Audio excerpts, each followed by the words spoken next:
Pronto, Fábio. Pronto, Anny, deu certo agora. Vamos iniciar a gravação, então. Tchau, boa noite a todos. Eu sou o Fábio Sampaio Mariano.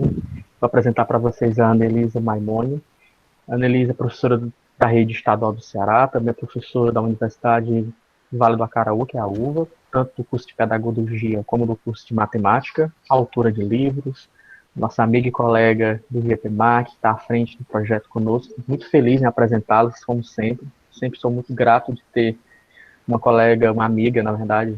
Elise e Odete são meus amigos que a gente compra a ideia e que mais do que comprar a ideia é ver que é bom, o quanto é bom fazer isso junto, né? O professor acabou de falar, o professor Jorge, o quanto é bom essa interação entre os profissionais que estão no chão da escola, os profissionais que estão à frente administrativa, que estão à frente da universidade.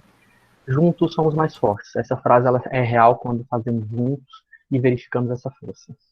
Então, eu quero agradecer por todos, agradecer principalmente você, Anne, e deixo com você agora a palavra.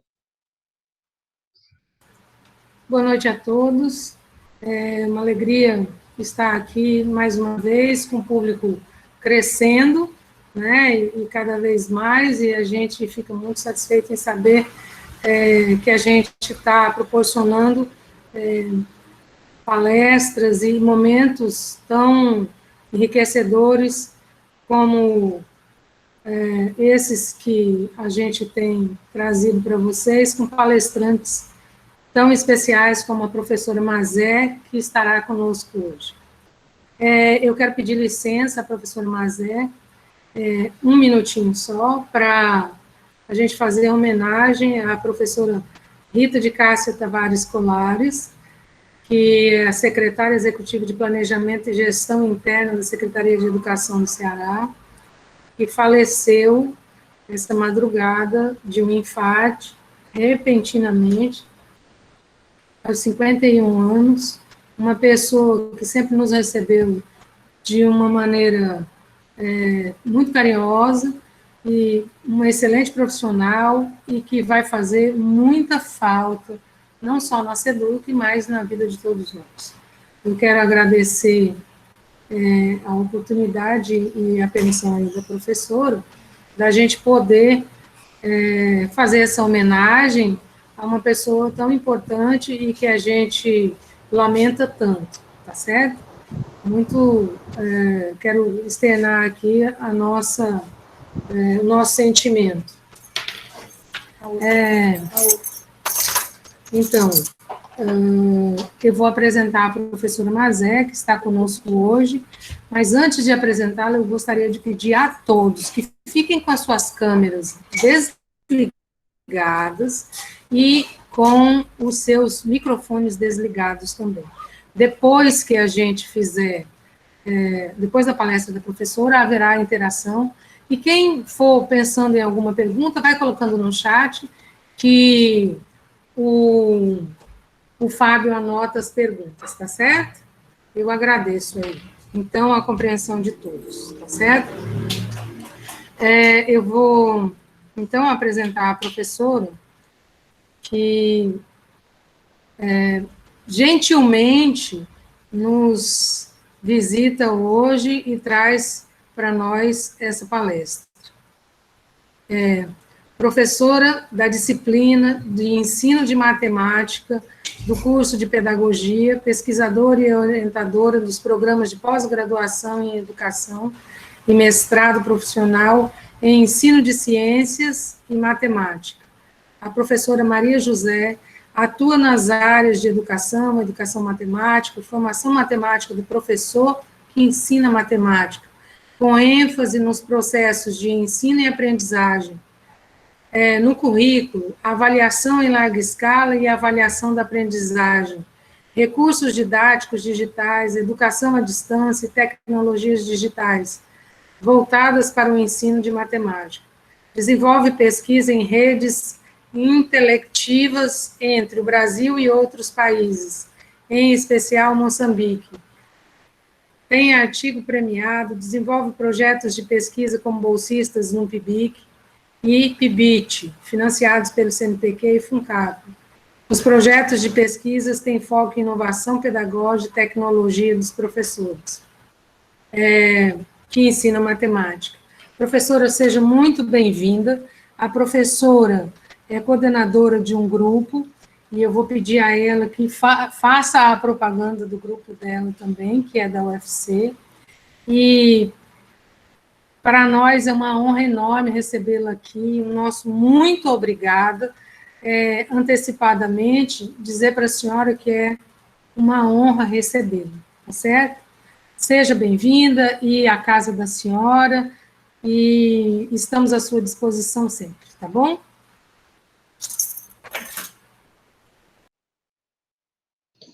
Muito obrigada, Annelise. Prazer é todo meu. Boa noite a todos, boa noite a todas. Prazer enorme estar aqui com vocês. Receber o convite, né, vindo da iniciativa do professor Jorge Lira também. Então, agradecer a ele pela indicação, agradecer a vocês por nessa noite estar aqui para me ouvir. Eu vou tentar colaborar um pouco, falar um pouco da educação matemática, que é uma área que eu já estudei bastante, já pesquisei bastante na área realmente específica da educação matemática, mas que agora, apesar de eu ter um grupo voltado nessa perspectiva da educação matemática, não fazemos tanto estudos sobre realmente o objeto de estudo da educação matemática, mas somos um grupo de educação matemática. E a gente vai falar um pouco sobre isso, mais à frente eu vou apresentar meu grupo para vocês. Eu vou iniciar aqui o compartilhamento da minha tela, para vocês acompanharem um pouco os slides que eu preparei para vocês, tá? Eu espero que vocês estejam já visualizando. Sim? Vamos começar, né? Ok? Tudo ok, professor. Pronto. Então, vamos lá. Novamente dizer para vocês que é um prazer imenso estar aqui com vocês, agradecer e começar a falar um pouco da educação matemática, falando inicialmente desse marco da educação matemática e dessa influência da educação matemática nas nossas formações, né? Então, eu trago inicialmente para essa discussão que o Patrick, que ele tem essa preocupação de determinar o território da educação matemática, né? Então, assim, o que é educação matemática? Que campo é esse da educação matemática? Como é que a gente começa a pensar a educação matemática? Porque antes a gente tinha a matemática, e aí nós tínhamos os professores matemáticos, e aí com essa ideia de educação matemática, a gente passa a pensar em um educador matemático, né? Então, não é mais só aquele professor de matemática, mas é aquele profissional que trabalha com matemática, que ensina matemática, que leciona matemática em todos os níveis, que se preocupa especialmente em dar significado a essa disciplina. E aí surge essa área da educação matemática, que vai se pensar um pouco na educação matemática, ou didática da matemática, ou a pedagogia da matemática. Então, em alguns países, isso vai mudando um pouco de nome. Mas, por exemplo, na França, a didática francesa, né, que é da educação matemática. Depois a gente vai mostrar um pouco essas tendências de lá. Mas a ideia é a gente delimitar um pouco o território da educação matemática a partir do seu campo profissional e científico dessa área. Então, a educação matemática, apesar de não ser, de não ser nova, né, mas para ela chegar aqui, para a gente, para nós começarmos a estudar um pouco a educação matemática, isso se torna novo, né, porque ela vai ser apresentada para nós mais ou menos pelos meados do fim dos anos 90 e começo do ano 2000. E com esse intuito, né, com essa ideia de trazer realmente essa reflexão para uma matemática mais significativa, foi realmente necessário traçar essas delimitar, né? Delimitar realmente essa área de atuação. E também, vamos dizer assim, angariar adeptos, né? Porque até hoje, na nossa área, geralmente, ou é o matemático, ou é o educador matemático, né? Então, assim, você é muito separado ainda dentro dos cursos. O professor Jorge Lira é uma espécie, vamos dizer assim, vocês têm uma pessoa ao lado de vocês muito especial, porque o que é que os professores na universidade, eles pensam? Eles pensam muito nessa ideia de uma matemática realmente para ser pouco compreendida, para ser compreendida por poucos. Né? Então, assim, se você entendeu a matemática, então tem alguma coisa errada no meu ensino, porque eu ensino para você não entender, para ser complicada mesmo. Então, a ideia da educação matemática é para isso, é justamente para trazer essa matemática mais significativa, mais real, e isso requer um esforço muito grande de alguns pesquisadores da área, né, que se juntam para pensar em vários países, nos Estados Unidos, na Dinamarca, na França, e aqui no Brasil, como eu já disse, chega no final dos anos 90, e chega especialmente porque lá na França já está com um movimento muito forte da educação matemática lá, a partir da didática francesa. Até alguns professores daqui do nosso estado, no caso, a gente pode até citar aqui o professor Hermínio Borges Neto, que ele vai fazer o doutorado dele na França, ele traz já algumas influências da didática francesa, dessa área do campo da educação matemática, para aqui no Ceará. Nesse período também, aí surge a SBEM, né, a SBEM que tem toda uma história aí que nós temos o Enem, importante também que todos possam se filiar depois à SBEM. Nós temos a SBEM Ceará, vocês que são um grupo de educação matemática devem pensar e devem olhar para a SBEM Ceará, que tem apoiado também esses eventos aqui, que eu recebo algumas informações, né, então tem apoiado bastante. É muito importante que os professores se filiem à nossa Sociedade Brasileira de Educação Matemática para fortalecer esse movimento, né, um movimento que é do educador matemático, né, desse profissional que realmente pensa teorias e metodologias da matemática para um campo, para a área da educação matemática. Tá? Então, a ideia era realmente pensar, né, por que que os alunos aprendem tão pouco, né, por que que os nossos alunos têm dificuldade com matemática? Isso a gente sabe que é uma coisa muito real, e se a gente for atrás dos nossos índices ainda, nós temos índices bastante críticos e preocupantes em relação à educação matemática. E aí, uma coisa que é importante dentro dessa questão da educação matemática é a gente pensar em formar professores, né? Então, programas de formação de professores que realmente atendam a um profissional e forme esse profissional que tenha um diferencial na matemática, né? Que pense essa matemática de uma forma diferenciada, que não apenas aquela matemática para poucos, mas uma matemática que seja para todos. Então, precisamos pensar nessa perspectiva.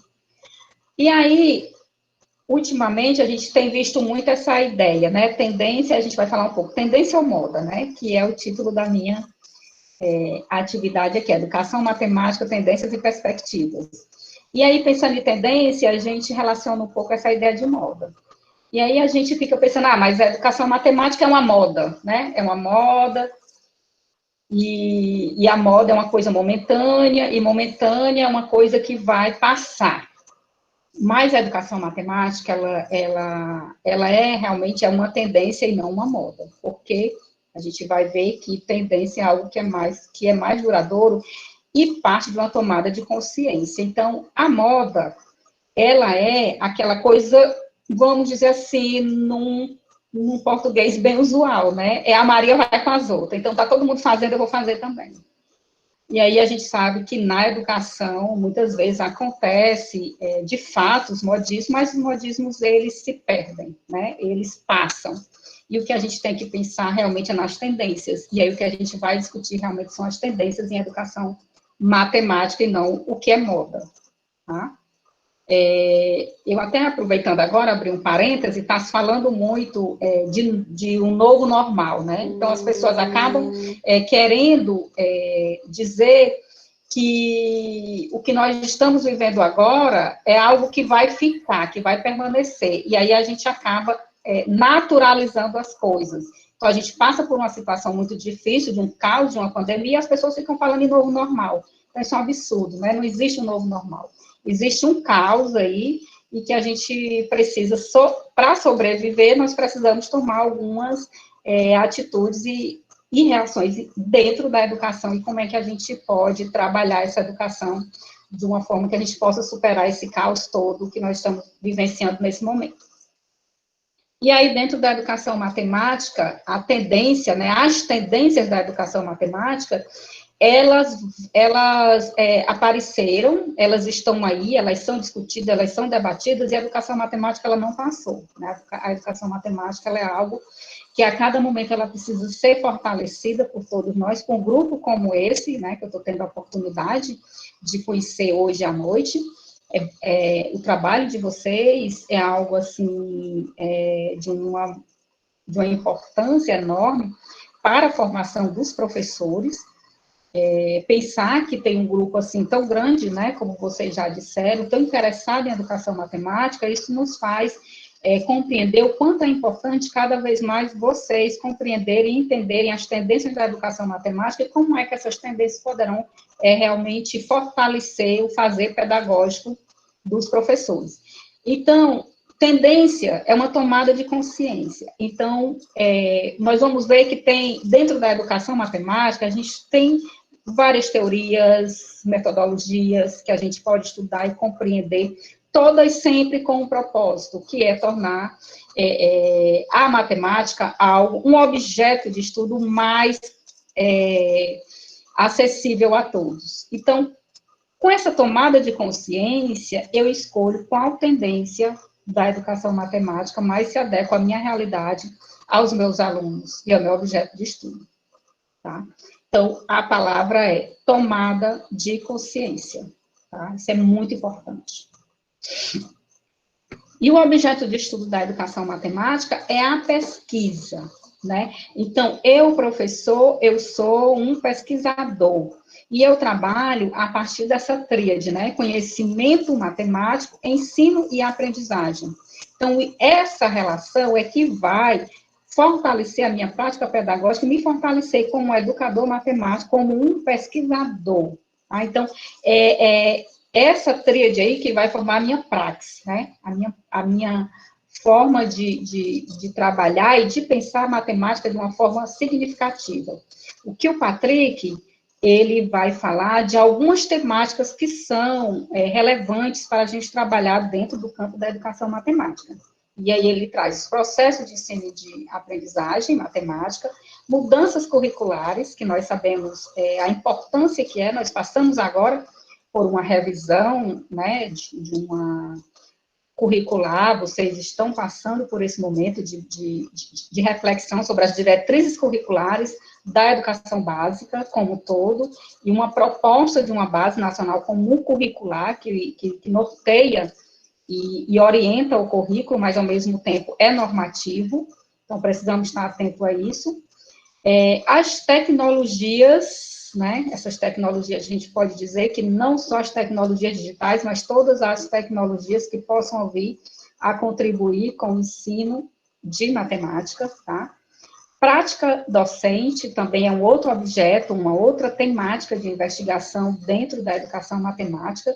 Eu poderia dizer, por exemplo, que aqui no Ceará nós temos a metodologia Sequência FEDAT, que ela trabalha muito nessa perspectiva de entender e compreender a prática docente, propondo realmente uma reflexão e uma tomada de consciência para que esse professor possa se compreender e se entender como um profissional que vai trabalhar a matemática de forma significativa.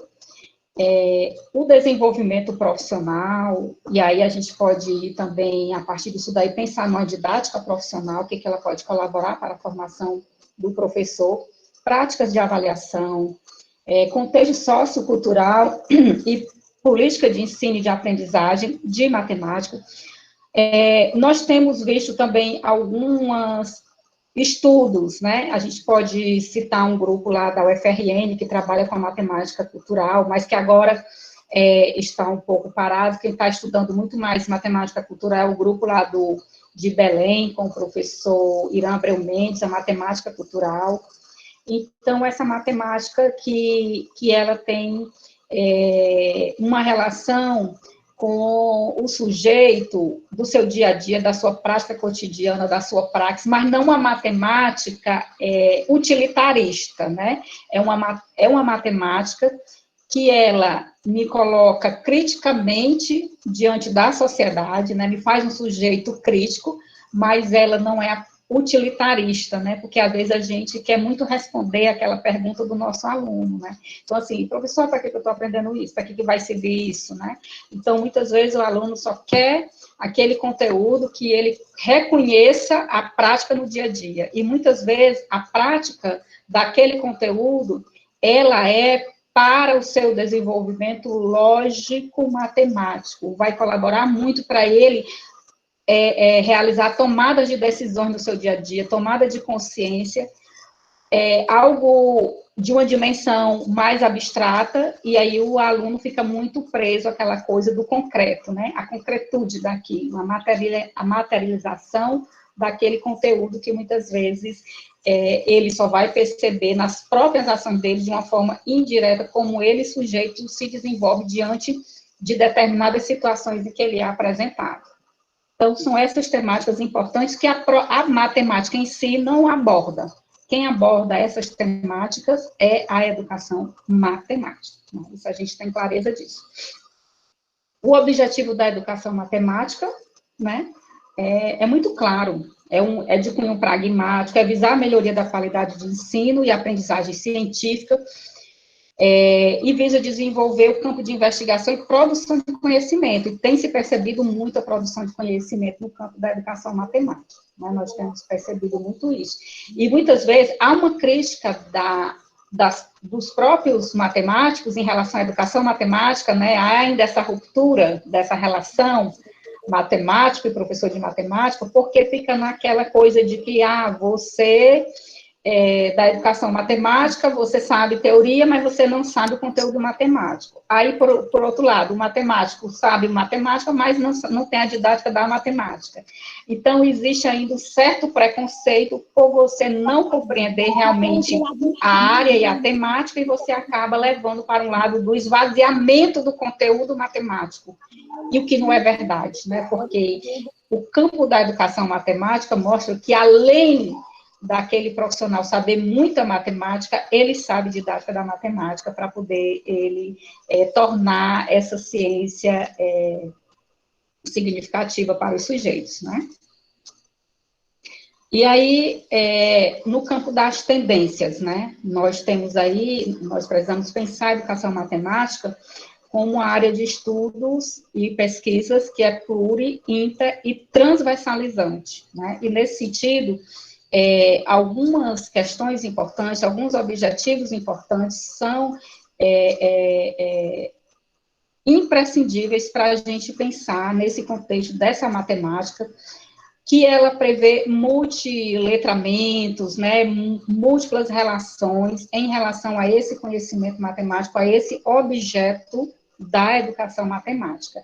E isso envolve uma formação de um professor, né, que não é simples, é uma formação que precisa ser pautada, né, nessa perspectiva de uma formação mais holística, né, uma visão mais holística do que essa educação. Então, é um educador com uma visão muito mais abrangente do que simplesmente ser conteudista. Então, eu me denomino conteudista, mas e para além desse conteúdo, né, o que você apresenta ao seu aluno para além só dos teoremas matemáticos, né? Então, essa formação que a gente precisa buscar para os nossos professores de matemática, para que nós possamos pensar realmente em ter bons resultados de aprendizagem, porque não adianta sair tudo perfeito, né? Hoje nós até escutamos uma frase muito interessante, que entre o perfeito e o bom é melhor que saia bom, né? Porque às vezes o perfeito pode não dar certo no final. Então, a minha aula foi linda. Teve os slides meus, estava piscando, tinha palmas, tinha gamificação, tinha tudo, sim, mas e o objetivo da aprendizagem foi atingido? Então, são essas coisas que a gente precisa estar sempre atento se realmente está gerando aprendizagem. Então, se não gerou aprendizagem, não foi ensino. Tá? Então, isso é interessante a gente pensar. O que o Patrick, né, ainda trago ele aqui, para a gente pensar em algumas tendências também ainda dentro da educação matemática. Aí se a gente fizer, né, um exercício de 20 anos atrás, a gente chega nos PCNs, né?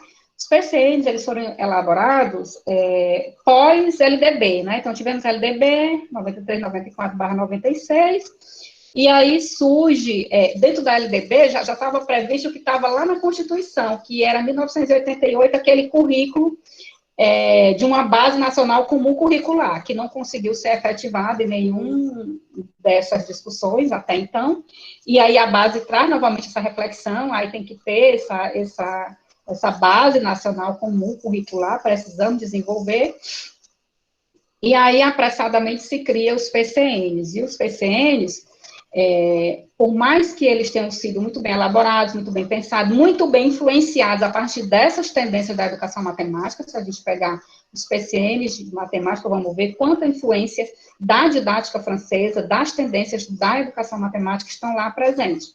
No entanto, faltou uma política de formação do professor, né? O professor, chegaram lá, os PCN, tudo bonitinho, não sei se alguns de vocês conseguiram ver, dentro de uma caixinha, todos os PCN, muito bonito. Poucos professores conseguiram abrir aquelas caixas e realmente ver o que tinha ali dentro daqueles livros tão bonitos, tão coloridos, com tanto conteúdo, mas que não teve o que realmente era importante, que é a formação de professores. Então, a gente não pode perder de vista, podemos estudar tudo, falar de tudo, compreender todos os conteúdos, mas a gente precisa, não podemos perder de vista, de forma alguma, a importância de políticas para a formação docente. Precisamos formar melhor nossos professores, precisamos valorizar os nossos professores, né? Precisamos dar mais ênfase a essa profissão, e nós só vamos realmente valorizar mais os professores quando nós conseguirmos realmente valorizar muito mais a formação dos professores. E aí nós temos aqui alguns exemplos, a etnomatemática, inclusive a etnomatemática é de um grande educador matemático, né? A nossa referência dentro do campo da educação matemática mais importante na atualidade, aqui no Brasil, é o professor Biratã D'Ambrosio, né? Então, se fala em educação matemática, todas as pessoas, os teóricos, que aqui, pelo menos dentro do Brasil, ele é muito respeitado fora também, né? Ele é muito respeitado, ele tem também uma outra discussão teórica, que é a questão da transdisciplinaridade, da visão holística, ele também trabalha nesse aspecto, trazendo a matemática aí para dentro também da educação matemática, e ele traz essa reflexão da etnomatemática, né? Pensar a etnomatemática de uma forma mais cultural e mais abrangente para a formação dos professores. E aí, ele é uma grande referência, realmente, dentro dessa perspectiva da educação matemática, da história da educação matemática no Brasil. E nos PCNs também vieram resolução de problema, a história, né? A história do ensino da matemática. Então, assim, você trabalhar a história da matemática também era uma das tendências, né? É uma das tendências. Nós temos grupos de história da matemática, nós temos uma grande referência de história do ensino da matemática, que é o professor Irã Abreu Mendes. Então, a gente não pode falar, por exemplo, de história da matemática sem pensar nesse profissional, que é uma grande referência no campo da história da matemática, né? Leitura e escrita na matemática, temos alguns grupos que trabalham com isso, nessa perspectiva, alguns da leitura e escrita na matemática mesmo, outro mais levando para essa ideia do letramento matemático e da alfabetização matemática, né? A matemática crítica também temos um campo de estudo muito frutífero nesse aspecto, e as tecnologias da informação, da comunicação, que dentro da área da educação matemática, a gente pode destacar até uma aqui, um professor, que é o Marcelo Borba, né? A gente poderia citá-lo aqui como esse teórico das tendências da educação matemática, que trabalha nessa visão da educação matemática pelas tecnologias da informação e comunicação. Tá? Então, temos essa perspectiva, essas tendências, temos muito mais, mas, assim, o que a gente precisa entender é, o professor, né, ele precisa fazer algumas escolhas quando ele está trabalhando a matemática, tanto o professor formador, né, que forma o professor, quanto aquele professor também que está na sala de aula. Algumas escolhas são imprescindíveis. E aí eles sofrem muitas influências das reformas curriculares, que muitas vezes não atendem às necessidades reais e contextuais de cada realidade. Mas é importante que esse professor, para que ele possa realmente se colocar diante dessas escolhas curriculares, que ele passe por uma formação onde essa formação tenha uma interface entre pesquisa, teoria e prática, né? Então, nesse sentido, a pesquisa e a teoria e a prática, elas vão interferir diretamente nessa questão dos processos de ensino e de aprendizagem. Então, nós não podemos perder de vista essa relação. E o D'Ambrosio, né, professor Biratan D'Ambrosio, ele novamente nos chama a reflexão, num livro dele que é bastante antigo, né, que é de 96, que ele diz que é só a pesquisa que nos permite essa interface entre teoria e prática. Então, muitas vezes a gente está muito ali na sala de aula fazendo coisas que estão muito, muito certas, muito boas, mas falta-nos aquela consciência epistemológica do pesquisador, para ele compreender que realmente aquela prática, ela tem uma relação com a teoria, e isso é uma interface de um professor pesquisador. Então, essa tomada de consciência, isso só se dá a partir de uma formação docente que tem esse olhar, né, que tem essa sensibilidade para a formação de um professor que também é pesquisador, né. E aí, nesse sentido, dessas escolhas curriculares, dessa forma da gente pensar a pesquisa, desse professor que é pesquisador, nós encontramos o Morin, né? E o Morin, ele vai dizer o seguinte: vale mais uma cabeça bem feita ou uma cabeça cheia, né? E aí a gente vai pensar o seguinte: por que muitas vezes a gente tira tantas notas baixas aqui no Brasil em relação à matemática? O que está acontecendo com os nossos alunos? O que está acontecendo com o nosso ensino? Né? Será que é só a formação do professor? Ou será também que isso não passa por um currículo muito inchado de conteúdos, né? Se nós formos pensar, os conteúdos dos livros didáticos da Finlândia e da Coreia do Sul são 3 vezes menores do que o do Brasil. Por que eles tiram os primeiros lugares no PISA? Por que a gente não faz essa reflexão? Então, a gente precisa também partir de algumas reflexões importantes. E essa questão de discutir currículo, ela é sempre muito complicada, né? Porque ela envolve, né? As pessoas sempre confundem currículo com conteúdo, e aí, quando você faz essa confusão, você acaba querendo e dando importância a tudo, porque você não tem uma visão global. Então, o que é currículo e o que é conteúdo? Então, se você tiver clareza disso, você vai entender que, muitas vezes, um currículo bem estruturado, ele vai dar conta de todos aqueles conteúdos, sem você precisar trazer tudo para aquela ideia ali, para aquela mesma ideia, né, aí o livro de matemática fica dessa altura, né, não dá tempo você termina o ano letivo, você não deu tudo, porque ou você deu rapidamente tudo, ou você passou por cima e deu algumas coisas assim mais aprofundadas, e os outros, não deu tempo de dar tudo. Então, essa confusão entre conteúdo e currículo, isso realmente incha e enche a cabeça dos nossos alunos, né? Que depois que o esquecimento faz o trabalho dele, não sobra nada, né? Ou quase nada. né? Então, é muito comum a gente ver, vale, realmente, mas eu não sei mais como faz isso, né? Então, se eu não sei mais como faz, é porque, de fato, realmente o esquecimento tomou conta. Eu até tive aquela aula, é como, por exemplo, um exemplo bem simples, numa sala de aula dos anos iniciais.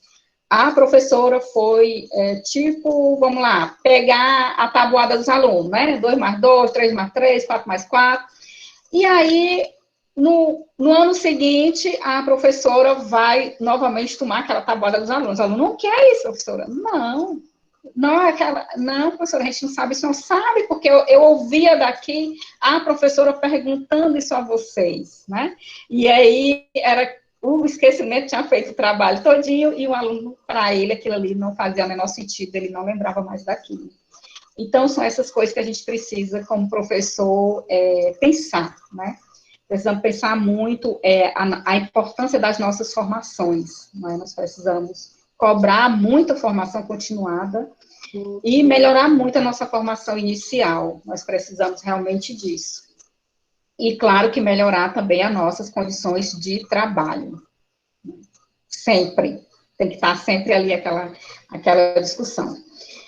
E um professor, ele precisa ter, né, Gautier já vai nos dizer, um reservatório de saberes. E aí o professor precisa dar conta de muita coisa, né? Da disciplina, do currículo, das ciências da educação, das teorias, das metodologias, né? E desse saber, da experiência, dessa ação pedagógica, tudo isso está muito envolvido, né? Muito envolvido para quê? Para que realmente essa nossa atividade possa, juntas, gerar a nossa identidade profissional. Então, quem é o professor, né? Quem somos nós? O que nós realmente queremos com a educação matemática? O que nós pretendemos que os nossos alunos realmente construam de saberes? Que cidadão nós queremos entregar para a sociedade? Então, nós somos muito responsáveis por isso, né? Nós somos os grandes responsáveis e os grandes inovadores da educação, né? Essa reflexão é muito importante. O professor, ele é o inovador. E aí, né, algumas questões muito importantes, né? Eu, assim, vai ser difícil? Não, faça que não vai ser, né? Faça que não vai ser. Essa mudança de concepção, essa mudança de atitude, a melhoria, a busca pela nossa formação, e isso é uma busca constante. Da mesma forma que uma busca constante do nosso aprendizado. Naquele livro do Paulo Freire, A Pedagogia da Autonomia, né, ele diz assim, que o professor, ele tem que separar duas coisas, né? Ele tem que separar ele na sala de aula, trabalhando com o aluno, e ele na luta pelas suas condições de trabalho. Então, eu não posso pensar numa aula do mesmo tamanho do meu salário, do meu aluno, né? Então, assim, ó, essa aula aqui vai ser de acordo com o meu salário. Não, dentro da sala de aula eu sou o melhor professor que eu puder ser. E lá fora eu vou ser aquele professor que batalha pelas condições melhores de trabalho, né? Então, para se compreender como esse educador matemático, né? Investir na formação profissional, compromisso, liderança, afetividade, educar com alegria, com responsabilidade, né? Pensar a matemática como esse conhecimento que não pode ser esvaziado, ele tem que ser realmente complexo, ele tem que ser rigoroso, ele tem que ser científico, mas, ao mesmo tempo, ele tem que ser didaticamente compreensível pelos alunos, né? Então, não é muito fácil, mas falando é muito bom, né? O discurso é muito bom, mas a nossa prática tem que se misturar com o nosso discurso. Não pode ser só o nosso discurso bonito, não. O professor, ele não pode se limitar ao livro didático, né? Porque quando o professor se limita ao livro didático, ele diminui o seu potencial criador. Eu sou uma crítica ao livro didático. Eu acho que o livro didático, ele limita muito o professor. O professor acaba que tem que cumprir aquelas páginas daquele livro, aqueles exercícios que estão no livro, que ele é cobrado aquilo, e eu acho que o professor, ele precisa ter espaço para criar, né? Ele precisa ser livre para ele construir o currículo dele com o aluno dele. Isso é educação matemática, né? eu sou a defensora dessa educação mais livre. Mas, assim, para ser livre, né, é preciso a gente tomar algumas cautelas, mas na frente eu vou falar sobre isso. E aí, algumas tendências que são resultados de uma discussão da didática da matemática, né? Dessa visão mais francesa. E aí nós temos de Chevallard a transposição didática, que é tornar esse conteúdo escolar, né, essa matemática escolar, numa matemática, pegar esse conhecimento científico, né, e transpor para uma matemática escolar, onde o aluno vai realmente compreender, né. A teoria dos campos conceituais, ela entende que você não constrói um conceito apenas com a situação, mas é preciso um conjunto de situações para que o sujeito compreenda o conceito. Então, tudo está muito relacionado dentro dessa formação matemática, dessa educação matemática, onde todos os conceitos, eles dialogam, e eu preciso de um conjunto de situações para gerar um novo conceito, onde eu tenho um sujeito em ação, teorema em ação, os esquemas em ação, tudo está muito em ação nessa situação dos campos conceituais. O sujeito, ele elabora suas estratégias, ele desenvolve os seus esquema que é uma situação até muito mais evoluída do que aquela que a gente escuta lá com o Piaget, mas tem uma relação, porque Verneau, ele pega a teoria de Piaget, né, que Piaget não está muito voltado para a educação, mas Verneau vai lá e pega alguns conceitos, que no caso até o de esquemas, e traz para dentro dos campos conceituais para discutir a forma como é que o sujeito aprende e desenvolve as suas estratégias, né, lógicas mentais, nas suas estruturas lógicas mentais. Aí nós temos as situações didáticas, aqui tudo, gente, dá tese e mais tese. Eu estou falando só as tendências que a educação matemática e a didática da matemática apresenta para nós. Situações didáticas, né, de Brousseau, aqui nós temos um professor, que é o Sado, que ele discute muitas situações didáticas, como também nós temos aqui no Ceará o professor Regis Alves, que trabalha com situações didáticas e trabalha também com a engenharia. As situações didáticas, elas também têm essa ideia de colocar o aluno em situação de aprendizado, né, de mão na massa, de compreender aquela situação a partir de situações problemas, com perguntas, que vão estimular o aluno a pensar. O contrato didático, que é essa relação entre professor e aluno, como é que isso se estabelece, delimitar muito esse espaço, que é responsabilidade minha, que é responsabilidade do aluno, e aí nesse contrato didático, né, já diz o pessoal das antigas aí, no interior, né, como é que se diz, contrato firmado, o combinado não sai caro, né, então na hora que você conversa com o seu aluno, e ele tem clareza do que você espera dele, e você também tem clareza do que ele espera de vocês, o trabalho na sala de aula vai render muito mais. A engenharia didática, né, de Michel Artigue, que traz essa perspectiva de realmente pensar o ensino e a formação de professores e a pesquisa. Durante muito tempo, quando nós estávamos estudando a sequência FEDAC, nós usamos muito todas as tendências da educação matemática. Se vocês pegarem lá, por exemplo, a minha dissertação de mestrado, que é um pouco antiga, muito antiga, mas eu trago todas essas reflexões sobre as tendências em educação matemática.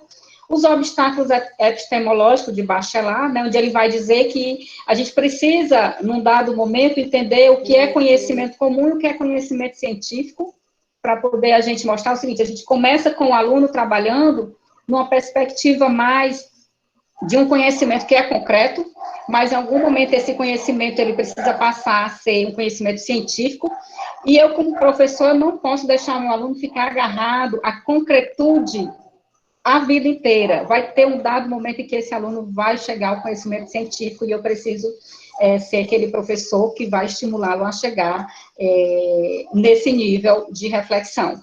A didática, a dialética, a ferramenta e o objeto, né, essa ideia de você trabalhar a ferramenta e o objeto, no sentido de diálogo mesmo, onde o sujeito o sujeito, ele é ator principal, ele é o sujeito da ação, aí nessa tendência. Então, aqui são algumas tendências vindas da didática francesa e que influenciaram diretamente a nós aqui, quando estávamos discutindo e entrando na seara da educação matemática. Então, todos esses termos, todos esses elementos, de todos os modos, nos influenciam a pensar e a construir outras teorias, né? Como já falei aqui, da nossa sequência fedática, a gente trabalha muito nessa perspectiva da formação do professor.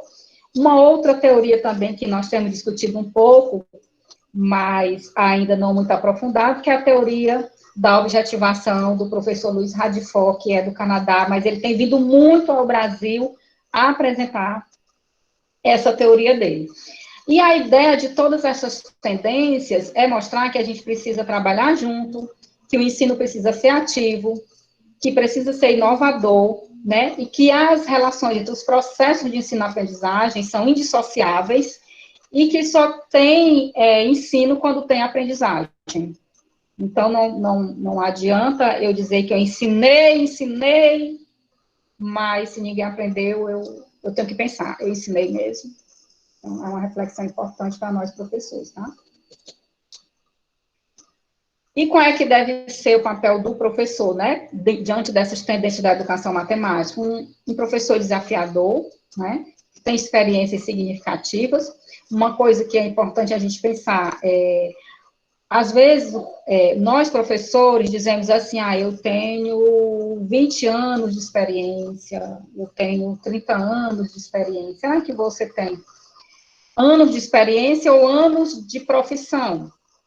Tá? Por quê? Porque nós precisamos pensar o seguinte, experiência é eu não repetir minhas aulas. Experiência é eu buscar a pesquisa para dentro da minha sala de aula. Eu estou pensando as formas de trabalhar com o meu aluno da forma mais significativa possível. Então, na hora que eu começo a usar aquele caderninho, né, do plano, de 20, 30 anos, apostilas, né, que eu preparei de 10 anos atrás, eu estou usando a mesma apostilha. Gente, isso não é, eu estou falando aqui, isso não é surreal, não. Assim, professor, está falando dos professores da educação básica? Não, de jeito nenhum. Eu estou falando dos professores de uma forma geral. Tem professores dentro da universidade renomados que tem uma apostila amarela que está lá na Xerox há 20 anos, né? Então, isso não é experiência. Isso é anos de profissão, né? Anos de atuação profissional, não sei. Qualquer nome, menos experiência, tá? E para a gente mudar isso, né? Para a gente ter essa visão mais, vamos dizer assim, né? Consciência disso, né? Porque às vezes a gente está fazendo, mas a gente não tem a tomada de consciência, né, gente? Eu acho que eu estou fazendo tudo muito certo, muito bom, mas eu às vezes estou fechado para as mudanças, né? Eu estou ali como aquele professor, como diz aqui o Foucault, né? Eu estou aqui só na ideia de vigiar, né? Vigiar o meu aluno, saber o que ele está fazendo, o que ele não está fazendo, aquela neurose. Eu já fui uma professora muito neurótica. Hoje eu posso dizer assim, que eu estou um pouco melhor, um pouco. Não cheguei ainda no nível que eu acho que deveria chegar, não, de consciência, não. A gente está sempre ali, será que meu aluno, agora mesmo, né, com as atividades remotas, estamos tão preocupados, será que meu aluno vai colar na prova? Ele está colando na prova? Né? Então, assim, eu tenho que vigiar aqui, como é que ele está fazendo as atividades dele. Então, a gente precisa ir, aos poucos, tomando essa consciência, né, de que nós não devemos vigiar o aluno, mas acompanhar, né? Acompanhar o seu processo de desenvolvimento é o nosso papel. Porque se a gente for pensar muito bem, olhando para essas duas imagens, né? Uma é do começo do século XX, outra já no século XXI, meados de já para a terceira década, né? Estamos no final do 2020, chegando à terceira década do século XXI. Então, assim, será que o nosso problema É tecnologia?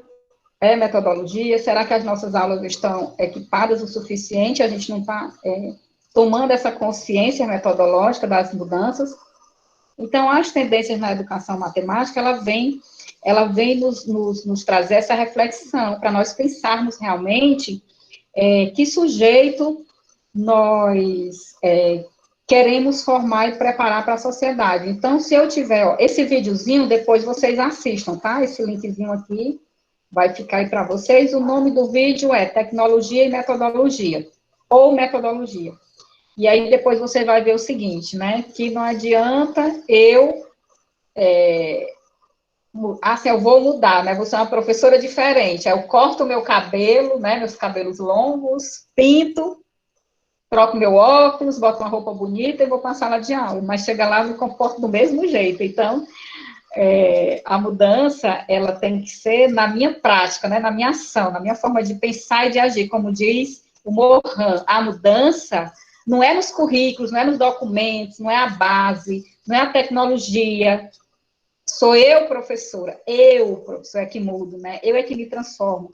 A mudança é minha, a inovação é minha, porque, como diz Machado, a competência é do sujeito, né? E não das ferramentas e dos recursos. Tá? Quando for para eu parar, avisa. Reflexões. E aí eu trago novamente aqui o D'Ambrosio, né? D'Ambrosio, ele fala das gaiolas epistemológicas, né? Ele vai dizer que nós, professores, somos muito fechados nas nossas gaiolas. Então, muitas vezes a gente está muito discutindo o nosso, né? Então, a minha disciplina, o meu conteúdo, a minha área, a minha isso, a minha aquilo, a minha forma de pensar, o meu jeito de agir. E aí a gente perde a oportunidade de crescer com o outro, de ouvir o outro e de propor aos nossos alunos, né, que eles voem alto, que eles saiam de dentro só daquela minha perspectiva, daquela minha forma de ver o ensino, mas que eu possa, sim, mostrar para ele que tem um mundo de possibilidades e que ele pode conhecer essas possibilidades. Então, D'Ambrosio, ele é um educador que já está assim, né, já, vamos dizer assim, com muita experiência, de fato, muita experiência, muitos livros escritos, mas ainda está em todas as lives, viu, gente? Se quiser achar live com o Biratan D'Ambrosio, vocês pesquisem aí, se não assistiram ainda, que vale a pena vocês verem. E ele também traz uma reflexão, que eu entrei em contato com essa ideia em 2015, da insubordinação criativa. Isso não é uma ideia dele, mas era da filha dele, da Beatriz D'Ambrosio, que trouxe essa reflexão da insubordinação criativa para dentro da educação matemática, junto com a professora Celi, e elas estavam pensando o seguinte: como é que a gente pode tratar esse educador matemático, essa nova concepção matemática, diante de metodologias e currículos tão, né, rígidos? E aí ela faz um convite à insubordinação criativa, que eu acho que é isso que nós, como professores, precisamos pensar. Diante de um arcabouço de conteúdos, né, que temos que dar conta, como é que a gente pode, né, sermos ousados de forma responsável e trabalhar esses conteúdos, né, de uma forma muito mais abrangente, mas de uma forma muito mais significativa e olhares muito mais diversos, né, com os múltiplos letramentos, né, multiletramentos. Então, a gente não pode, a própria base, né, ela não pensa mais no letramento. Então, o letramento, ele não é mais para você ensinar a ler e escrever. O letramento é para você pensar, se colocar no mundo, interpretar, conhecer. É um letramento cultural, é um letramento que é social, é um letramento que é digital, né? Então, é multiletramentos. Então, isso traz uma ideia, indício de subordinação criativa para a nossa prática, né? E aí, esse convite é para ser um convite para uma subversão responsável, né? Então, a gente está chamando isso, e isso está muito claro para nós, que é aquela prática de um professor que é criativo, né? Então, o que esse professor, ele se coloca dentro dessa perspectiva, né, que tem uma outra tendência também, que é a educação disruptiva, né? Então, você rompe com aquele modelo que não é significativo, eu não vou dizer tradicional, sabe? Porque o tradicional, a gente não pode dizer, por exemplo, é o fim das aulas expositivas, é o fim da explicação do professor, é o fim disso, é o fim daquilo, não é o fim de nada, não é o fim de nada. É a inovação do que eu já tenho, não preciso inventar, não preciso criar, eu não preciso criar sim. Eu não preciso reinventar o que está já feito, eu preciso me reinventar diante disso, né? Eu preciso ser aquele professor que, diante de práticas de uma aula que eu preciso ser realmente expositivo, como é que eu posso inovar diante dessa minha prática? Então, não é jogar o ensino tradicional fora, não presta, também não é achar que tudo que vem de novo é o que tem de melhor, mas é você, como professor, saber ousar diante disso tudo, né? Você é o mediador, você é aquele pesquisador, o inventivo, o criador diante desse processo, viu? Então, com isso, né, nessa ideia desse conceito disruptivo, você cria uma hiperaula, com hipermídia, com hiperrealidade, com tudo que você possa trazer de inovador para dentro da sua prática pedagógica, tá? E aí a gente pode dizer que indícios de uma insubordinação criativa é isso que vocês estão fazendo aqui, né? Então, esse grupo de estudo é um momento realmente importante de insubordinação criativa e subversão responsável. É um momento em que você se coloca como um sujeito, fala das suas práticas, fala das suas experiências, conversa com seus colegas, discute as tendências na educação que estão aí, faz as suas escolhas pedagógicas adequadas diante das suas necessidades e realidade, porque nesse momento de pandemia nós vimos surgir aí todo mundo falando de educação, todo mundo apresentando os inúmeros aplicativos, né? G Suite aí gritou para todos nós, mas assim, qual é realmente o que atende a minha realidade, a minha prática como professor na sala de aula, e aí você faz as suas escolhas pedagógicas adequadas. Então, o grupo de estudo é um momento realmente de muita insubordinação, muita subversão responsável, onde os professores podem dialogar e se sentir acolhidos nas suas diferenças, nas suas práticas. Realmente, eu parabenizo demais essa iniciativa de vocês. E a importância também dessa formação baseada nas tecnologias, né, fundamentadas e amparadas, né, também pela questão das tecnologias digitais. Eu digo que houve aí um desserviço muito grande no final dos anos 90 e no começo dos anos 2000, quando chegou aquela ideia da internet realmente, a internet começou a chegar a ideia da informática educativa, a informática na educação, e aí o que aconteceu? Algumas pessoas começaram a falar para os professores que, olha, não aceita a tecnologia não, olha, rejeita a tecnologia porque vai te tirar da sala de aula, a tecnologia vai substituir o professor.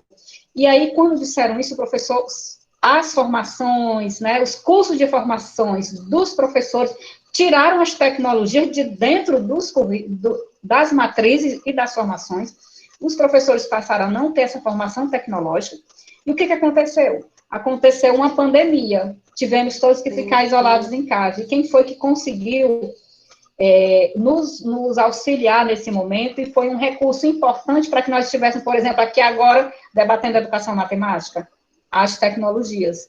Então, nós não podemos ter receio quanto às tecnologias, nós precisamos ver nas tecnologias um recurso importante para que nós possamos trabalhá-las como recurso para as nossas aulas, tá?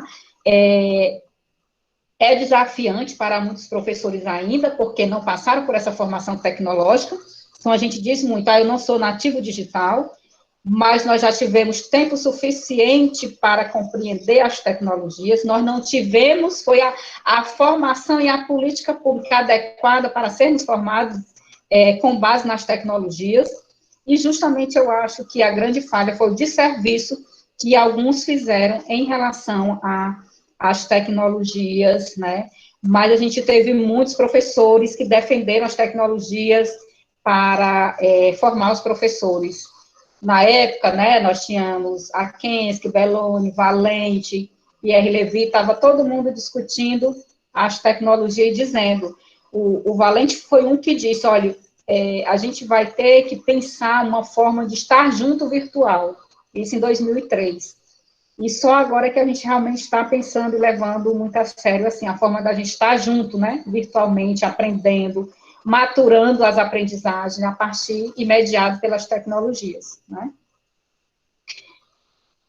E aí o professor no século XXI, ele, entrando já para a terceira década, ele vai ter realmente que ser esse professor, né, que vai ser criativo, ousado, inventivo, e a formação dos professores vai ter que ter esse foco, né, na pesquisa, na descoberta, na criatividade, na inovação pedagógica, compreendendo que a tecnologia é a ferramenta e o professor é o inovador, porque se eu deixar o meu computador, né, aqui nessa sala de aula, essa sala de aula não, né, gente?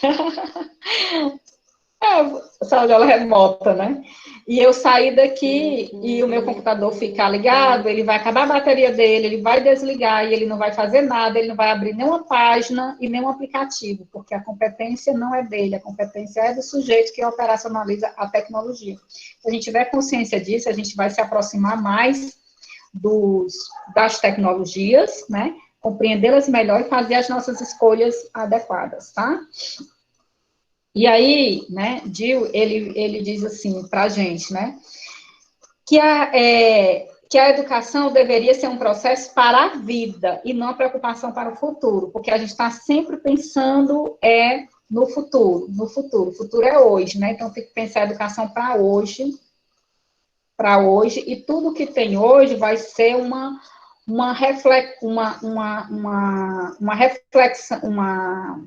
reflexão, mas um reflexo do que será no futuro. É o que eu tenho para hoje, é o que vai me dar a perspectiva do meu futuro. Então, precisamos preparar muito bem hoje os nossos alunos, precisamos preparar muito bem hoje os nossos professores, para que daqui a 20 anos nós não precisamos ser surpreendidos por nada, porque todo mundo conseguiu voltar, né, às suas atividades, e a educação ficou, né, volta, não volta, volta, não volta, como é que volta, de que forma volta, a pessoa não está preparada. E aí a gente precisa pensar sempre a educação como algo muito importante para realmente a inovação desse momento. Então, nisso a gente envolve algumas relações que são base, né, que são basilares para a gente pensar, para a gente aprender, tipo, as competências que estão também presentes na base, essa relação entre as cognitivas e as socioemocionais, muito importante a gente pensar entre aprender a fazer, aprender a conhecer, aprender a ser e aprender a conviver, mas eu conheço, tá? Eu sei fazer, mas eu não quero fazer. Então, é uma escolha que eu faço. Agora, é muito importante eu saber fazer, né? Eu conhecer e saber fazer é algo que é preponderante para a minha formação como sujeito. E aí, a minha atitude de fazer ou deixar de fazer vai ser da minha formação e da minha consciência, né? Atitudinal. Então, eu conheço, né? Eu tenho um conceito, eu sei fazer, e eu decido se eu vou fazer. Então, uma competência importante para nós, e isso, nesse momento de desenvolvermos, né, as nossas atividades, nossos conhecimentos, pesa um pouco, tá? As nossas capacidades também de relacionar o que é cognitivo, o que é emocional, e o que de fato vai gerar conhecimento para todos nós. E eu já falei dos letramentos, multiletramentos, né? Vou só reforçar aqui essa capacidade de nós, professores, sermos formados a partir desses multiletramentos e sabermos, dentro dessas capacidades, atuarmos em situações como, por exemplo, essa agora que vivemos de um ensino remoto, né? Sabermos lidar realmente com as dificuldades. Então, é nesse sentido, e Valente traz realmente essa reflexão para nós pensarmos desse fazer virtual, né? Como é que a gente pode realmente estar junto virtualmente. E aí, nós, para esse momento, temos algumas possibilidades, desde o ensino híbrido, né, que é essa proposta de você trabalhar parte presencial, parte à distância, né, parte remotamente, não à distância, mas remotamente. Isso é uma decisão que precisa ser bem pensada, bem estruturada para os próximos semestres.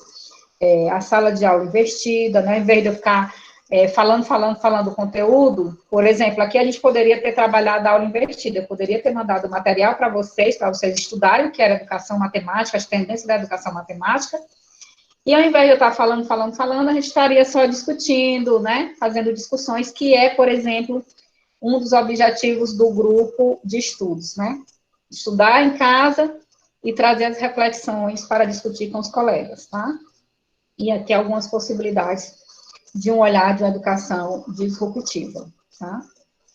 Bom, e aí eu chego para apresentar aqui meu grupo de estudo, GTERCOA, tem alguns aí presentes na sala, que também são professores da rede. João Neto já se colocou ali, com o quadro, né, aí atrás. Muito bem, você já passeou por vários locais, já vi você até aí pelo espaço, João Neto, você está muito futurista. Aí os projetos aqui, né? Rodolfo, estou vendo aí você, Rodolfo. Talhane, todo mundo se apresentando agora, olha, frequência. A frequência da atividade aqui.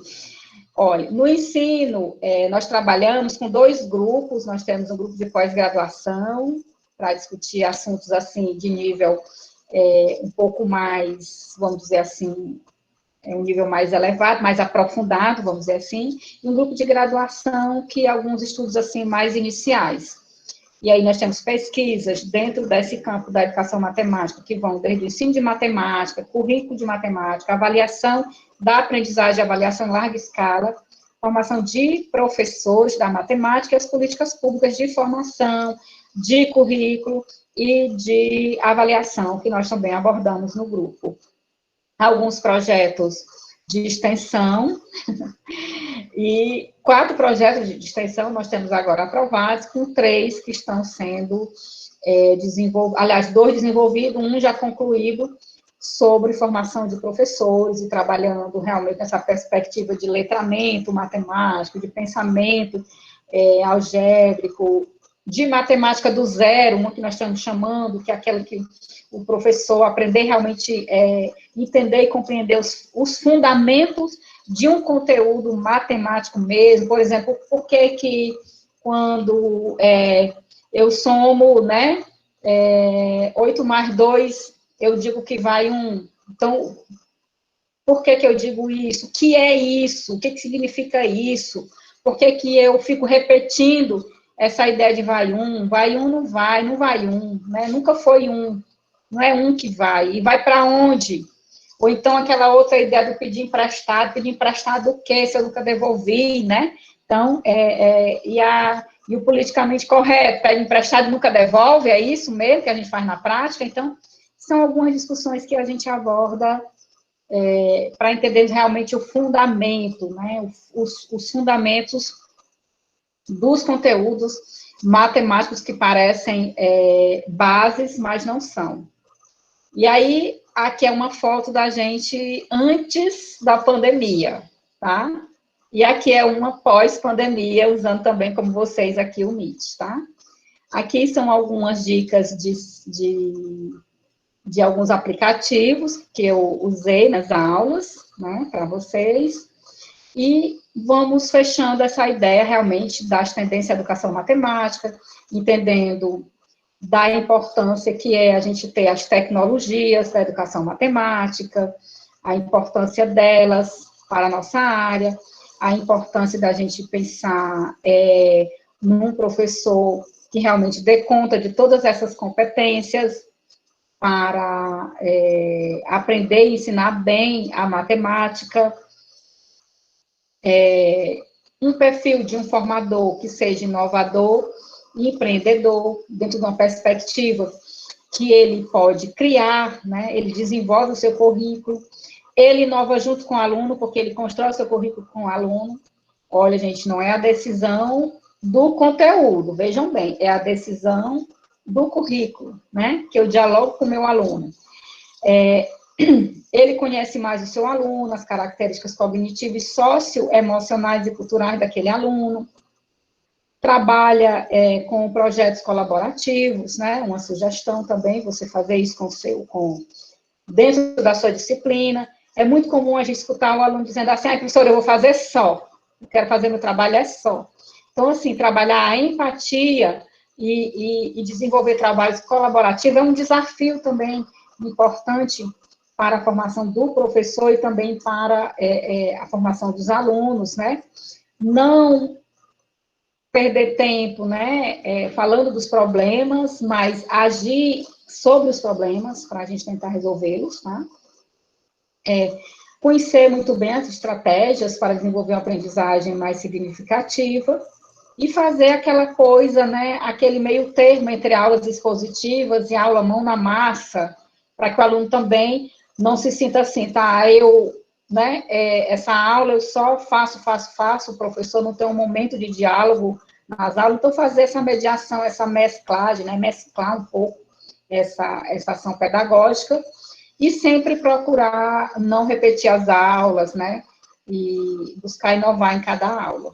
Acho que essa é uma das grandes importâncias, né, então, já finalizando com vocês, dada as inovações e exigências, né, a partir dessa educação, que deve ser fundamentada nessa perspectiva também de inovação na formação de professores, que não são só reflexivos, mas são professores ativos, né, pragmáticos, intuicionistas, e fortalecer os grupos de estudos, como esse da educação matemática, propor cursos de formação docente, realmente, que sejam pautados em metodologias inovadoras, né, com múltiplas visões, não com aquela visão só do professor, eu sou fundamentado nessa metodologia, então aqui na minha sala de aula, na minha formação só vai entrar isso, mas mostrar o leque de possibilidades que tem para se formar muito bem o professor, né, e a valorização do professor como um todo, tá? Então, aqui são algumas referências, e muito obrigada. Professora, nós que agradecemos, palestra super elogiada, nós estamos, assim, muito, muito felizes com a sua contribuição, uma palestra que trouxe horizontes, muita gente dizendo que não conhecia os termos que a senhora falou. Como a gente havia dito, nós temos graduandos, licenciandos, né? E professores graduados, mestres. Então, o nosso público é misto. Mas tem muita gente muito interessada em aprender, né? É um público que participa muito. Olha, nós estamos com 93 pessoas. Obrigada, gente. Estamos muito contentes hoje.